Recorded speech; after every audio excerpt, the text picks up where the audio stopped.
सोने की चिड़िया, ये नाम तो हम सब ने बचपन से सुना है ना? मसालों, रेशम और बेशुमार दौलत की वजह से पूरी दुनिया में भारतीय उपमहाद्वीप का डंका बजता था। लेकिन फिर कुछ ऐसा हुआ जिसने इतिहास की पूरी दिशा ही पलट कर रख दी। आज के इस विश्लेषण में हम इसी बात की गहराई में जाएंगे। हम डिकोड करेंगे कि कैसे दुनिया के सबसे अमीर साम्राज्यों में से एक धीरे धीरे बस एक व्यापारिक कंपनी का गुलाम बनकर रह गया। अब यहाँ सबसे बड़ा सवाल ये उठता है कि आखिर कैसे कैसे महज कुछ हजार व्यापारियों ने इतने विशाल उपमहाद्वीप पर कब्जा कर लिया। सोचने वाली बात यह है कि सन 1600 में जब ईस्ट इंडिया कंपनी यहाँ पहली बार आई थी तो वो कोई सिकंदर बनकर नहीं आए थे। वो तो हाथ जोड़कर, सिर झुकाकर बस थोड़ा सा व्यापार करने की अनुमति मांग रहे थे, क्योंकि सच तो यह है कि उस वक्त भारत उनसे कई कई ज्यादा ताकतवर था। तो फिर बाजी पलटी कैसे? चलिए इसे समझते हैं। पहला अध्याय है एक समृद्ध लेकिन बंटा हुआ राष्ट्र। औरंगजेब की मृत्यु के बाद मुगल साम्राज्य की जो एक बेहद मजबूत केंद्रीय सत्ता हुआ करती थी, वो ताश के पत्तों की तरह बिखरने लगी। बाहर से देखने पर यह भले ही एक बहुत बड़ा और शक्तिशाली देश लगता था, लेकिन अंदर से पूरी तरह से खोखला और टूट चुका था। और सच कहें तो बाहरी ताकतों के शोषण के लिए बिल्कुल तैयार था। एकजुट होने के बजाय ये पूरा का पूरा उपमहाद्वीप अलग अलग गुटों का अखाड़ा बन चुका था। मराठा, बंगाल, अवध, मैसूर, हैदराबाद, सिख और राजपूत, ये सब के सब बस अपने अपने इलाके और अपनी ताकत बढ़ाने की होड़ में लगे हुए थे। और यकीन मानिए, अंग्रेजों ने इसी कमजोरी को सबसे पहले और सबसे सटीक तरीके से भांप लिया। उन्हें समझ आ गया था कि जब घर के लोग ही आपस में लड़ रहे हों तो बाहर वालों के लिए कब्जा करना बच्चों का खेल हो जाता है। जरा इस टाइमलाइन पर गौर कीजिए। 1600 में एक साधारण से रॉयल चार्टर से कहानी शुरू होती है। 1608 में वो सूरत पहुंचते हैं और फिर सीधे 1757 में प्लासी का युद्ध और 1764 में बक्सर का युद्ध। मतलब ये कोई रातों रात किया गया जादुई कब्जा बिल्कुल नहीं था। ये एक बेहद धीमी, बहुत ही सोची समझी और शातिर रणनीति थी। एक ऐसा सफर जहां सिर झुकाकर आए सामान्य व्यापारी धीरे धीरे इस पूरे देश की राजनीति के आका बन बैठे। और यहीं से शुरू होता है हमारा दूसरा पड़ाव, जहां ये व्यापारी पूरी तरह से हथियारबंद अवसरवादी बन गए। सुरक्षा के नाम पर एक बहुत बड़ा खेल खेला जा रहा था।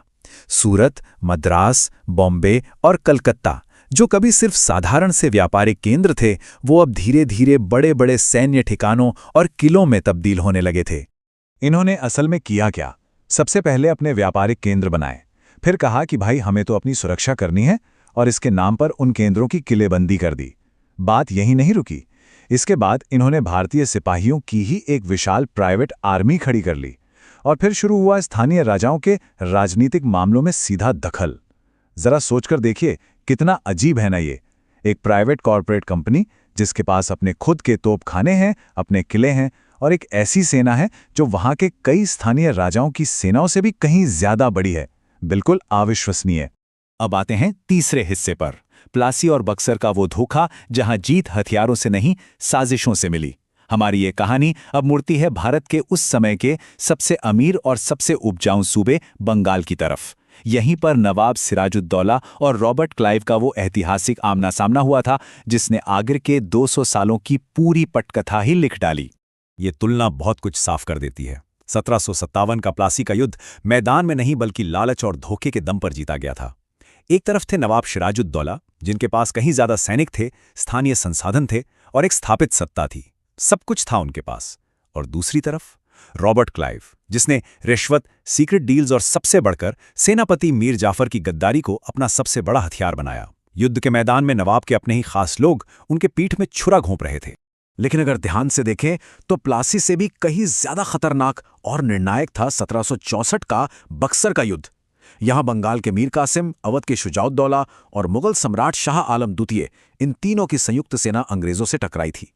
अगर ये गठबंधन मजबूत रहता तो यकीनन आज इतिहास की किताबें कुछ और ही कह रही होती। लेकिन ब्रिटिश सेना का कड़क अनुशासन और भारतीयों की आपसी फूट, इन दोनों ने मिलकर इस विशाल संयुक्त सेना को भी धूल चटा दी।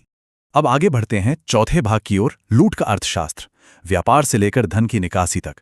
देखिए, ये जो सैन्य जीते थी ये तो महज एक जरिया थी, एक टूल थी। अंग्रेजों का असली और आखिरी मकसद तो इस सोने की चिड़िया को पूरी तरह से नोचना और इसका व्यवस्थित तरीके से आर्थिक शोषण करना था। 1765 में मुगलों से जो ये दीवानी अधिकार मिले, ये बात अपने आप में बहुत ही दिलचस्प और सच कहूं तो काफी डरावनी है। इसका सीधा सा मतलब ये था कि अब ईस्ट इंडिया कंपनी को बंगाल, बिहार और उड़ीसा से टैक्स वसूलने का एकदम कानूनी अधिकार मिल गया था। मतलब समझिए इसका, अब उन्हें भारत से सामान खरीदने के लिए अपने देश इंग्लैंड से एक भी पैसा लाने की कोई जरूरत नहीं थी। वो क्या करते थे, वो भारतीयों से ही टैक्स का पैसा लेते और उसी पैसे से भारतीय सामान खरीद लेते। एकदम मास्टर स्ट्रोक। इस विनाशकारी साइकिल ने, इस दुष्चक्र ने सच में सब कुछ तबाह कर दिया।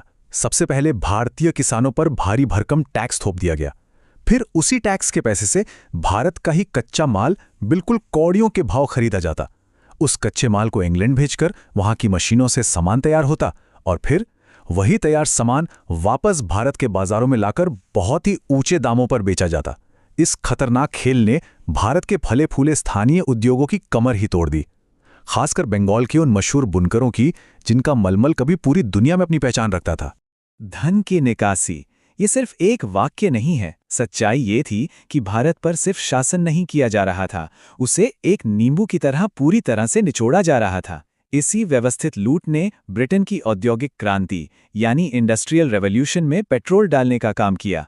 और इसके बदले में हमें क्या मिला? जो उपमहाद्वीप कभी दुनिया का सबसे अमीर हिस्सा हुआ करता था, उसे भयंकर गरीबी और दर्दनाक अकालों की आग में धकेल दिया गया। 5वां भाग, कानूनी विलय की नीतियां।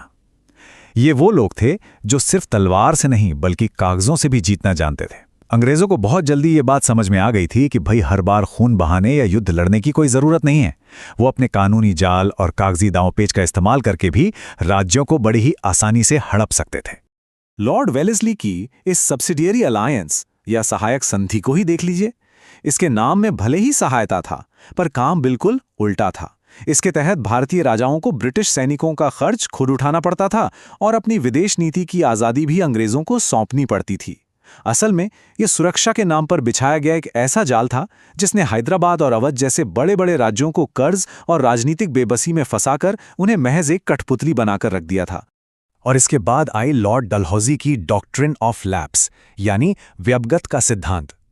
ये एक ऐसी अजीब नीति थी जिसने साफ कह दिया कि अगर किसी भी रियासत के राजा का अपना कोई सगा बेटा या उत्तराधिकारी नहीं है तो वो राज्य अपने आप सीधे ब्रिटिश साम्राज्य का हिस्सा बन जाएगा। जरा सोचिए, कानून की इस एक छोटी सी खामी को हथियार बनाकर झांसी, सतारा और नागपुर जैसी कई शानदार रियासतों को रातों रात निगल लिया गया।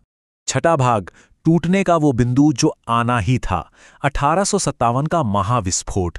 दशकों तक जो ये भयानक आर्थिक बर्बादी हुई, लोगों की धार्मिक भावनाओं को कुचला गया और राजाओं से उनकी सत्ता छीनी गई, उसका गुस्सा अंदर ही अंदर खदबदा रहा था। और अब वो गुस्सा अपने बिल्कुल चरम पर पहुंच चुका था। विस्फोट तो बस होना ही था। यहां एक बात बहुत ही स्पष्ट रूप से समझने वाली है। 1857 का वो ऐतिहासिक विद्रोह केवल एनफील्ड राइफल के उन चर्मी वाले कारतूसों की वजह से नहीं हुआ था। वो कारतूस तो बस बारूद के ढेर पर गिरी एक चिंगारी थे। असल कारण था वो गंभीर आर्थिक शोषण, हमारे शासकों का छिनता हुआ सम्मान, सेना में होने वाला रोज का भेदभाव और सालों से दबा हुआ वो भयानक असंतोष जो आखिरकार दिल्ली, कानपुर और लखनऊ जैसे शहरों में एक दावानल की तरह भड़क उठा। लेकिन रानी लक्ष्मीबाई और बहादुर शाह जफर जैसे शूरवीर और महान नेताओं के बावजूद अंततः ये विद्रोह पूरी तरह सफल नहीं हो सका। क्यों? क्योंकि एक बार फिर से वही पुरानी बीमारी सामने आ गई। एक समान नेतृत्व की कमी थी, संसाधनों का भारी अकाल था और सबसे ज्यादा तकलीफदेह बात तो ये थी कि उस वक्त भी कई भारतीय शासकों ने अपने ही लोगों के खिलाफ जाकर अंग्रेजों का साथ दिया। एक बार फिर एकता की उसी कमी ने अंग्रेजों को इस देश से बाहर खदेड़ जाने से बचा लिया। फिर आता है साल 1858। इस विद्रोह ने ब्रितानी हुकूमत की नींव को पूरी तरह से हिलाकर रख दिया था। लंदन में बैठी ब्रिटिश सरकार को यह साफ साफ एहसास हो गया कि अब एक प्राइवेट कॉरपोरेट कंपनी दुनिया के इतने विशाल और जटिल उपमहाद्वीप को अकेले नहीं संभाल सकती। और इसी के साथ ईस्ट इंडिया कंपनी का खेल खत्म हुआ और भारत का पूरा नियंत्रण सीधे ब्रिटिश क्राउन यानी ब्रिटेन की महारानी के हाथों में चला गया। अगर हम इस पूरे विश्लेषण का निचोड़ निकालें तो बात बिल्कुल साफ है। अंग्रेजों ने ये जीत सिर्फ अपनी ताकत या अपने आधुनिक हथियारों के दम पर बिल्कुल हासिल नहीं की थी। उन्होंने इसे हासिल किया था हमारे ही आंतरिक विभाजनों, हमारी सत्ता के लालच, धोखेबाजियों और एक राष्ट्रीय चेतना के पूरी तरह से गायब होने का फायदा उठाकर। उनकी प्रशासनिक डिसिप्लिन ने हमारी इन्हीं कमजोरियों को अपना सबसे अचूक हथियार बना लिया था।